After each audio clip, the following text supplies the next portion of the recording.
ശരി. അപ്പൊ സിനുവിന്റെ കേസ് പറഞ്ഞിട്ടാണ് കുറെ പേരൊക്കെ എന്നെ കുറ്റം പറയുന്നത്. ഞാനൊന്നും നോക്കാറില്ല, നോക്കിയുള്ള മൂഡ് പോയതുകൊണ്ടാണ്. സിനുവിന്റെ എന്ന് വെച്ചാൽ ഞാൻ അങ്ങനെ ഈ സിറ്റുവേഷനിൽ പോയത് കൊണ്ടുള്ള ഒരു ചെറിയ ഇത് ഉണ്ടായിരുന്നുള്ളൂ. കാരണം പിള്ളേർക്ക് എന്തെങ്കിലും അസുഖങ്ങളൊക്കെ വരും എന്നുള്ളൊരു ഇതൊക്കെ കൊണ്ടും പിന്നെ നമുക്ക് നാട്ടിൽ നിന്നിട്ട് കുറച്ച് കാര്യങ്ങൾ ചെയ്തു തീർക്കാനുണ്ട്. അപ്പം എല്ലാ ഫാമിലിയിലാണെങ്കിലും ചെറിയ പ്രശ്നങ്ങളും അല്ലെങ്കിൽ വലിയ പ്രശ്നങ്ങളും ഒക്കെ ഉണ്ടാവുന്നതാണ്. അപ്പോൾ കഴിഞ്ഞ ദിവസം ഡ്രീം റൈഡർ ഇട്ടിട്ടുള്ള വീഡിയോന്റെ ഒരു സ്മോൾ പോർഷനാണ് നിങ്ങൾ ആദ്യം കണ്ടിട്ടുണ്ടായിരുന്നത്. അപ്പോൾ ആ ഒരു വീഡിയോ കണ്ട സമയത്ത് സത്യം പറഞ്ഞാൽ എനിക്കൊന്നും മനസ്സിലാവുന്നുണ്ടായിരുന്നില്ല. ആകെപ്പാടെ ഒരു കിളി പോയ അവസ്ഥയായിരുന്നു ആ ഒരു ഫുൾ വീഡിയോ കണ്ടു കഴിഞ്ഞപ്പോഴേക്കും എനിക്ക് ഉണ്ടായിരുന്നത്. അപ്പം നിങ്ങൾ ആ വീഡിയോ കണ്ടിട്ടുണ്ടെങ്കിൽ നിങ്ങൾക്ക് എന്തെങ്കിലും മനസ്സിലായിട്ടുണ്ടെങ്കിൽ കമന്റിലൂടെ അറിയിക്കുമെന്ന് വിചാരിക്കുന്നു. അപ്പം എനിക്ക് എന്താണ് ആ വീഡിയോ കണ്ടപ്പോൾ മനസ്സിലായതെന്ന് വെച്ചിട്ടുണ്ടെങ്കിൽ എന്തോ ഒരു ബിസിനസ് ചെയ്യാനായിട്ട് പോവാണ്, എന്തോ ഒരു പുതിയ ബിസിനസ് സ്റ്റാർട്ട് ചെയ്യാൻ പോവാണ്. അതുപോലെ തന്നെ ഏതൊക്കെയോ ബ്രാൻഡ്സുകളൊക്കെ ആയിട്ട് കൊളാബ് ചെയ്യാൻ പോവാണ്. അതുപോലെ തന്നെ യൂട്യൂബ് ചെയ്യുന്നതിനായിട്ടെങ്ങാനും 8 പേരെ അപ്പോയിന്റ് ചെയ്തിട്ടുണ്ട്. അതായത് അനൂനിന് യൂട്യൂബ് ചെയ്യാനൊക്കെ കുറച്ച് ബുദ്ധിമുട്ടാണ്, ബിസിനസ്സും കാര്യങ്ങളൊക്കെ ചെയ്യുന്നത് കൊണ്ട്. അതുകൊണ്ട് യൂട്യൂബ് കാര്യങ്ങൾ നോക്കാനായിട്ട്, യൂട്യൂബ് വീഡിയോസ് ചെയ്യാനായിട്ട്, എഡിറ്റിംഗ് അങ്ങനെയൊക്കെ ആയിട്ട് കുറച്ച് പേരെ അവർ അപ്പോയിന്റ് ചെയ്തിട്ടുണ്ട് എന്നൊക്കെയാണ് ആ ഒരു വീഡിയോ കണ്ടപ്പോൾ എനിക്ക് മനസ്സിലായിട്ടുണ്ടായിരുന്നത്. അപ്പോൾ നിങ്ങൾക്ക് എന്താണ് മനസ്സിലായെന്ന് വെച്ചിട്ടുണ്ടെങ്കിൽ ഒന്ന് കമന്റ് സെക്ഷനിലൂടെ അറിയിക്കണം. പിന്നെ നമ്മുടെ കാര്യങ്ങളൊക്കെ കഴിഞ്ഞു. ഇന്ന് 30 ആണ്, നാളെ 31, മറ്റന്നാൾ സൺഡേ ആണ് 1-ാം തീയതി. അപ്പോൾ 1-ാം തീയതി മുതൽ നമ്മളൊരു പുതിയ കാര്യങ്ങളിലേക്ക് പോവാണ്. അതിൻ്റെ അനൗൺസ്മെന്റ് ഒക്കെ ഇതിലുണ്ടാവും. അപ്പോൾ യൂട്യൂബ് ചാനലിലോട്ട് ഞാൻ ഇല്ലാന്ന് ഇൻസ്റ്റാഗ്രാമിൽ ലൈവിൽ പറഞ്ഞു. സംഭവം എന്താണെന്ന് വെച്ച് കഴിഞ്ഞാൽ യൂട്യൂബ് ചാനലിലാന്ന് വെച്ച് കഴിഞ്ഞാൽ ഇൻഡിവിജ്വൽ വീഡിയോസിനോട് ഇനി താല്പര്യമില്ല. അതായത് പ്രാങ്ക്, വീട്ടിലെ പിന്നെ അടുക്കളയിലെ വീട്ടിലെ വിശേഷങ്ങളൊന്നും ഇനിയില്ല. ഇനി യൂട്യൂബ് ഒഫീഷ്യൽ കാര്യങ്ങൾക്ക് മാത്രമേ യൂട്യൂബുള്ളൂ. അത് അതിനൊരു ടീം ക്രിയേറ്റ് ചെയ്തിട്ടുണ്ട്, അവർ വർക്ക് ചെയ്യും, ഞാൻ സപ്പോർട്ട് ചെയ്ത് കൊടുക്കും. അപ്പോൾ അതായിരിക്കും ഇനി നിങ്ങൾ മുന്നോട്ട് കാണുന്നത്. ഇതിൽ എന്നിട്ട് കുറേ പേര് പറഞ്ഞു പണിക്ക് പോകണം. അപ്പോൾ ഞാൻ വിചാരിച്ചു പണിക്ക് പോകല്ല, പണി കൊടുക്കാമെന്ന് വിചാരിച്ചു. മറ്റൊരാൾക്ക് പണി കൊടുക്കുക എങ്ങനെയാണെന്ന് വെച്ചാൽ വേറൊരു പ്രശ്നം തരത്തിലല്ല, ജോലി കുറച്ച് പേർക്ക് ജോലി കൊടുക്കുക, അത് ആഗ്രഹം. പിന്നെ എനിക്ക് എൻ്റെ ഒരു വലിയ ആഗ്രഹമുണ്ട്. അതിൻ്റെ എയിംസ്, ആഗ്രഹങ്ങളും പ്ലാനിങ്സിലൊക്കെ അത് വേറെ വീഡിയോയിൽ പറയുകയാണെങ്കിൽ. അപ്പോൾ അതിലോട്ടൊന്നുമില്ല. അപ്പോൾ ഇനി ഒരു 3-4 കണ്ടൻസ് ഉണ്ട്. 4 കണ്ടൻസ് എന്ന് വെച്ചാൽ ആവറേജ് 500 to 1 million വ്യൂസ് പോകുന്ന ഒരു 3 or 4 കണ്ടൻസ് ഉണ്ട്. അത് എനിക്ക് കുറച്ച് ഫിനാൻഷ്യൽ ബുദ്ധിമുട്ടായതുകൊണ്ട് എൻ്റെ ചാനൽ ചെയ്യാൻ എനിക്ക് വലിയ ഇൻട്രസ്റ്റ് ഇല്ല. അപ്പോൾ എന്താ ചെയ്യാമെന്ന് വെച്ച് കഴിഞ്ഞാൽ അതിന് ഏതെങ്കിലും ഒരു മീഡിയ ചാനലിൽ എന്നെ കോൺടാക്ട് ചെയ്യാം, അതിനൊരു പേയ്മെൻറ്റ് പറയുക, എനിക്ക് മൊത്തം വേണമെന്നല്ല, ഇത്ര % തരിക, അത് ആ ചാനലിലൂടെ ഞാൻ വ്യൂസിൽ എത്തിക്കും. നിങ്ങൾക്ക് എന്തെങ്കിലും മനസ്സിലായോ? അവിടെയും എവിടെയും തൊടാതെ എന്തൊക്കെയോ പറഞ്ഞ് വ്യൂസ് ഉണ്ടാക്കാനായിട്ടുള്ള ഒരു പരിപാടിയായിട്ടാണ് എനിക്ക് തോന്നുന്നത്. ഇത്രയും വലിയ ബിസിനസ്മാൻ ആയിട്ടുള്ള അനുവാണ് കഴിഞ്ഞ ദിവസം 5ന്റെ പൈസ ഇല്ല എന്നും പറഞ്ഞിട്ട് ഏതോ ഒരു ഹോട്ടലിൽ AC റൂമൊക്കെ ബുക്ക് ചെയ്ത് അവിടെ ഇരുന്ന് നിലവിളിച്ച് സബ്സ്ക്രൈബേഴ്സിനെ പറ്റിക്കാനായിട്ട് ശ്രമിച്ചിട്ടുണ്ടായിരുന്നത്.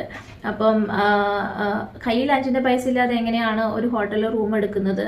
ഇപ്പം നമ്മുടെ കയ്യിൽ 5ന്റെ പൈസ ഇല്ലെങ്കിൽ എന്ത് ധൈര്യത്തിലാണ് ഒരു ഹോട്ടൽ റൂം എടുക്കാനായിട്ട് ശ്രമിക്കുന്നത്? നമുക്കതിനുള്ള ധൈര്യം ഉണ്ടാവും. എന്തിനാണ് ഇങ്ങനെ നാട്ടുകാരെ പറ്റിക്കുന്നത്?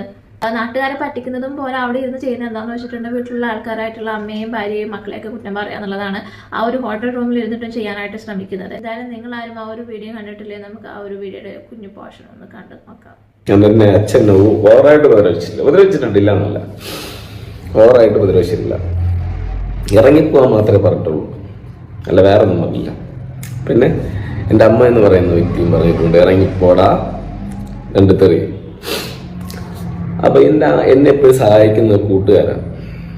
കാശ്മീർ പോയപ്പോഴും കൂട്ടുകാരാണ് സഹായിച്ചത്. കൂട്ടുകാരൻ ക്ലോസ് ആയിട്ടുള്ള കുറച്ച് കൂട്ടുകാരുണ്ട്. പിന്നെ ഞാൻ കരയും. ഞാൻ കാശ് ഇതിന്റെ പേരിൽ എഴുതി തരാറ്. ഇത്രയും കാശ് മുടക്കി ഏകദേശം 1,20,000 ഫസ്റ്റ് വീട്ടിൽ വന്നത് 80,000 മുടക്കിയാണ് ഞാൻ ആ വീട് മെയിൻറ്റെയിൻ ചെയ്തത്. നിങ്ങളതൊക്കെ കണ്ടതാണ്. അവിടെ എൻ്റെ പൈസ ഇല്ലാത്ത ഒന്നുമില്ല.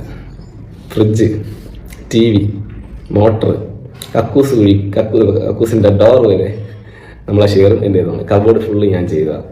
കബോർഡ് അളിയൻ ചെയ്തതാണെങ്കിലും എൻ്റെ അടുത്ത് കറക്റ്റാ എൻ്റെ അമ്മ എന്ന് പറഞ്ഞ വ്യക്തി അളിയന് കാശ് വാങ്ങിച്ചു കൊടുക്കും. അത് കുഴപ്പമില്ല, കാരണം അവർക്ക് കുറച്ച് ബുദ്ധിമുട്ടുകളൊക്കെ അപ്പോൾ ഉണ്ടായിരുന്നു. ഇപ്പോൾ ബുദ്ധിമുട്ട് എൻ്റെ ഭാര്യ പോലും എന്നെ മനസ്സിലാക്കിയില്ലല്ലോ എന്നതിൽ ഓർത്തിന് വിഷമമുണ്ട്.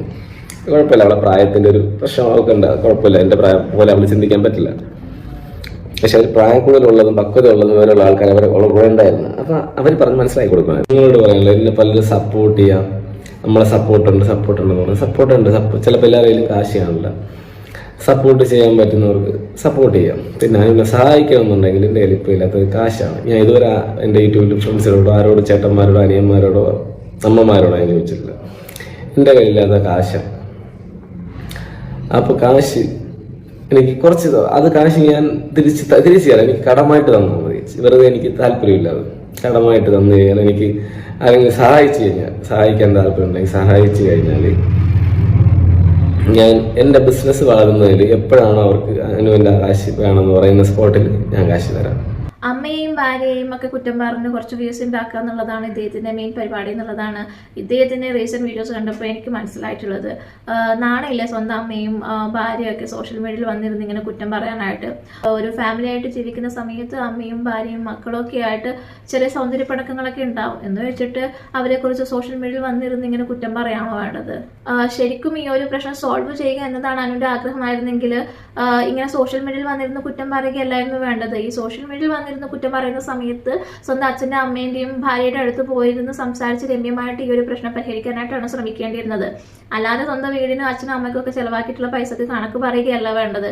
അവർ നിന്നെ നോക്കി വളർത്തിയെടുക്കാനായിട്ടുള്ള ഒരു ഇത്രയും കാലത്തെ കണക്ക് തിരിച്ചു ചോദിച്ചിരുന്നെങ്കിൽ നിനക്കൊന്നും സംസാരിക്കാനായിട്ട് ഉണ്ടാവില്ലായിരുന്നു. നിന്നെയൊക്കെ ഇത്ര വളർത്തി വലുതാക്കിയിട്ടുണ്ടെങ്കിൽ തിരിച്ചു ആ ഒരു അമ്മയെ നോക്കാനുള്ള ഒരു ബാധ്യത നിനക്കുണ്ട്. അല്ലാതെ വീട്ടിലേക്ക് എന്തൊക്കെയോ സാധനങ്ങൾ വാങ്ങിച്ചിട്ടൊന്നും പറഞ്ഞിട്ട് ആ അമ്മയുടെ അടുത്ത് കണക്ക് ചോദിക്കാനല്ല പോകേണ്ടത്. അതുപോലെ തന്നെ എന്തിനു വേണ്ടിയിട്ടാണ് ആ അമ്മ നിന്റെ മോളുടെ പേരിൽ ഈ ഒരു വീട് എഴുതി വെക്കേണ്ടത്? നിനക്കോ അല്ലെങ്കിൽ നിന്റെ മകൾക്കോ വീട് വേണമെന്നുണ്ടെങ്കിൽ സ്വന്തമായി അധ്വാനിച്ചുണ്ടാക്കി നിന്റെ മോൾക്ക് വേണ്ടിയിട്ട് വീട് ഉണ്ടാക്കി കൊടുക്കുക. അല്ലെങ്കിൽ ആ മോള് വളർന്നു വരുന്ന സമയത്ത് ചിലപ്പോൾ ആ മോള് തന്നെ ഒരു വീടോ അവർക്ക് വേണ്ട കാര്യങ്ങളൊക്കെ ഉണ്ടാക്കിക്കോളും. വീട്ടിലേക്ക് എന്തൊക്കെയോ ചെയ്തു കൊടുത്തു, എന്തൊക്കെയോ സാധനങ്ങൾ വാങ്ങിച്ചിട്ടു എന്നുള്ള പേരിൽ എങ്ങനെയാണ് ആ അമ്മയുടെ അടുത്ത് നിന്ന് നിനക്ക് വീട് എഴുതി വാങ്ങിക്കാനായിട്ട് കഴിയുക? ആ ഒരു അമ്മ ഈ ഒരു വീഡിയോ കാണുകയാണെങ്കിൽ ഒരിക്കലും നിങ്ങളുടെ പേരിലുള്ള വീട് അത് മകനാണെങ്കിലും മകൾക്കാണെങ്കിലും എഴുതി കൊടുക്കേണ്ട ആവശ്യമില്ല എന്ന് തന്നെയാണ് എൻ്റെ ഒരു അഭിപ്രായം. കാരണം അവർക്ക് വീട് വെക്കണമെങ്കിൽ അവർ അധ്വാനിച്ചുണ്ടാക്കട്ടെ. നിങ്ങളെ പേരിലുള്ള വീട് എന്ന് നിങ്ങൾ അവർക്ക് എഴുതി കൊടുക്കുന്നു അന്ന് നിങ്ങൾ അവിടെ അധികപ്പറ്റായി മാറുന്നുള്ളതിൽ ഒരു സംശയമില്ല. അതുകൊണ്ട് തന്നെ നിങ്ങളുടെ വീട് ആർക്കും എഴുതി കൊടുക്കാതിരിക്കുന്നതാണ് നല്ലതെന്നുള്ളതാണ് എൻ്റെ ഒരു അഭിപ്രായം. വീഡിയോസ് ക്രിയേറ്റ് ആക്കിയെന്ന് വെച്ചാൽ ആൾറെഡി അറിയിക്കേണ്ടവരെയൊക്കെ അറിയിച്ചു മതി. ഇനി അതിൽ വീഡിയോ ഉണ്ടായിരുന്നു കഴിഞ്ഞാൽ സംഭവിക്കുന്നതെന്ന് വെച്ച് കഴിഞ്ഞാൽ വേണ്ടാത്തവരുടെ അടുത്ത് സേവ് ചെയ്തിട്ടിട്ട് കുറച്ച് പ്രശ്നങ്ങൾ ഉണ്ടാകും. അല്ലാതെ തന്നെ സേവ് ചെയ്തിട്ടൊക്കെ വെച്ചിട്ടുണ്ടാവും. അപ്പോൾ പിന്നെ കൂടുതൽ പ്രശ്നങ്ങളിലേക്ക് പോകും. എനിക്ക് അതിനോടൊന്നും താല്പര്യമില്ല. അപ്പോൾ ഈ കാര്യങ്ങളൊന്ന് തീർക്കണം എന്നുണ്ട്. അതായത് പിന്നെ തുടങ്ങിയ വെച്ചാൽ ആർക്കും ഒരു എഫക്റ്റ് ഇല്ലാത്ത രീതിയിൽ എത്രത്തോളം എഫക്റ്റ് ഉണ്ടാവുന്നു. ബുദ്ധിമുട്ടിച്ചവർ ബുദ്ധിമുട്ട് ഏതെന്തോ ആയിക്കോട്ടെ, അതിൽ കാര്യം. അല്ലെങ്കിൽ വേറൊരു അതിൻ്റെ പേരൊരു ഇഷ്യൂ ഉണ്ടാവാത്ത രീതിയിൽ തീർക്കണമെന്നുണ്ട്. പിന്നെ അപ്പോൾ അതുകൊണ്ട് പഴയ വീഡിയോസൊക്കെ കാണേണ്ടവർ കണ്ടു. എനിക്ക് എത്ര 3.5 ലക്ഷം ഫോളോവേഴ്സ് ഉണ്ടായിരുന്നു. ഒരു വീഡിയോ 4 ലക്ഷത്തിന് മുകളിൽ പോയി മതി. പിന്നെ ഈ ചാനലിൽ നമ്മുടെ പഴയ ചാനലല്ല, പുതിയ അവിടെ സബ്സ്ക്രൈബേഴ്സ് കാണുന്നുണ്ട്. അപ്പോൾ ഈ ചാനൽ പുതിയ നമ്മുടെ ചാനലാണ്. ഈ ചാനലിലാണ് ഇന്ന് നമ്മൾ മുന്നോട്ട് പോകുന്നത്. അപ്പോൾ ഇൻട്രസ്റ്റ് ഉള്ളവർക്ക് സബ്സ്ക്രൈബ് ചെയ്യാം. മുന്നോട്ട് കൂടെ കാണും. നമ്മൾ കൂടെ ഇനി ഉള്ളവർക്ക് കൂടെ സപ്പോർട്ട് ചെയ്യണം എന്നുള്ളവർക്ക് സബ്സ്ക്രൈബ് ചെയ്ത് കഴിഞ്ഞാലേ നോട്ടിഫിക്കേഷൻ വരുള്ളൂ. സബ്സ്ക്രൈബ് ചെയ്തൊന്ന് പഴയ സബിലോട്ട് എനിക്ക് എത്തിക്കണം. 3,40,000 സംതിങ് ആയിരുന്നു അതിലുണ്ടായിരുന്നത്. അപ്പോൾ അത് എത്തിക്കണമെന്ന് ആഗ്രഹമുണ്ട്. അപ്പം ഇഷ്ടമുള്ളവർ എന്നെ സ്നേഹിക്കുന്ന ഉണ്ടെങ്കിൽ സബ്സ്ക്രൈബ് ചെയ്യുക. അല്ലാത്തവർക്ക് എന്താണോ എടുക്കുക വേണം, എല്ലാതും കാര്യമൊന്നും.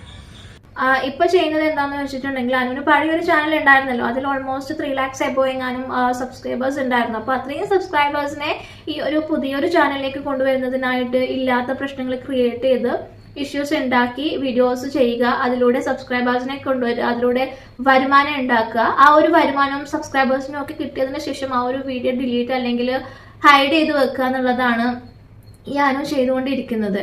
അപ്പം ഈ ഒരു ഫാമിലി റിലേറ്റഡ് ആയിട്ടുള്ള ഇഷ്യൂസ് ആണെങ്കിലും ഭാര്യയെ വഴക്ക് പറയുക, ഭാര്യയായിട്ടുള്ള അടി, അമ്മയായിട്ടുള്ള അടി, ഇത്തരം ഫാമിലി ഇഷ്യൂസ് ഉള്ള ചാനലുകൾക്ക് നല്ല റീച്ച് ലഭിക്കുന്നുള്ളത് അനുവിന് നന്നായിട്ട് അറിയാം. അതുകൊണ്ടാണ് അനു ഇത്തരത്തിലുള്ള ഒരു വീഡിയോസ് ചെയ്യുന്നത്. അപ്പം ഇത്തരത്തിലുള്ള വീഡിയോ ചെയ്യുന്ന സമയത്ത് അനു ആലോചിക്കേണ്ട ഒരു കാര്യം മാത്രമാണ്, താങ്കളെ കണ്ടിട്ടാണ് താങ്കളുടെ മക്കൾ പഠിക്കുന്നതെന്നുള്ളത്. പണം ഇന്ന് വരും നാളെ വരും എന്നുള്ളത് ഞാൻ പറയാതെ തന്നെ താങ്കൾക്ക് അറിയാമെന്നുള്ളതാണ് എൻ്റെ ഒരു വിശ്വാസം. താങ്കൾ ഈ വീഡിയോസൊക്കെ ഡിലീറ്റ് ചെയ്ത് കളഞ്ഞാലും ഈ വീഡിയോസൊക്കെ പലരുടെയും ചാനൽസിലൂടെ യൂട്യൂബിൽ തന്നെ കിടക്കുന്നുണ്ടാവും. അപ്പോൾ താങ്കളുടെ മക്കൾ വളർന്നു വരുന്ന സമയത്ത് അവർ ഈ വീഡിയോസൊക്കെ കാണുകയും അച്ഛൻ എന്തൊക്കെയാണ് ചെയ്തത് എന്നുള്ളത് മനസ്സിലാക്കുകയും ചെയ്യുന്നുള്ളത് താങ്കൾ മറന്നു പോവാതിരിക്കുക. അവരും അത് തന്നെയാണ് ചെയ്യുന്നതെങ്കിൽ നിങ്ങൾക്ക് എത്രമാത്രം വിഷമം ഉണ്ടാവും എന്നുള്ളതൊന്ന് ഓർത്ത് നോക്കും. നിങ്ങൾ എങ്ങനെയാണോ നിങ്ങളുടെ മക്കളെ നോക്കുന്നത് അതുപോലെ തന്നെയാണ് നിങ്ങളുടെ പാരൻസ് നിങ്ങളെ നോക്കിയിട്ടുണ്ടാവുക. അതുകൊണ്ട് തന്നെ റീച്ച് കിട്ടാനും അതുപോലെ തന്നെ പൈസ ഉണ്ടാക്കാനുമായിട്ട് സ്വന്തം ഭാര്യയും സ്വന്തം അച്ഛനും അമ്മയും ഒക്കെ ഇങ്ങനെ കുറ്റം പറഞ്ഞ വീഡിയോസ് ഇടാതിരിക്കുക. സ്വന്തമായി അധ്വാനിച്ച് എന്തെങ്കിലും ജോലി ചെയ്യാനായിട്ട് ശ്രമിക്കുക എന്ന് മാത്രം പറഞ്ഞുകൊണ്ട് നമുക്ക് അടുത്ത വീഡിയോ ആയിട്ട് വീണ്ടും കാണാം. അതുവരേക്കും ബൈ ബൈ.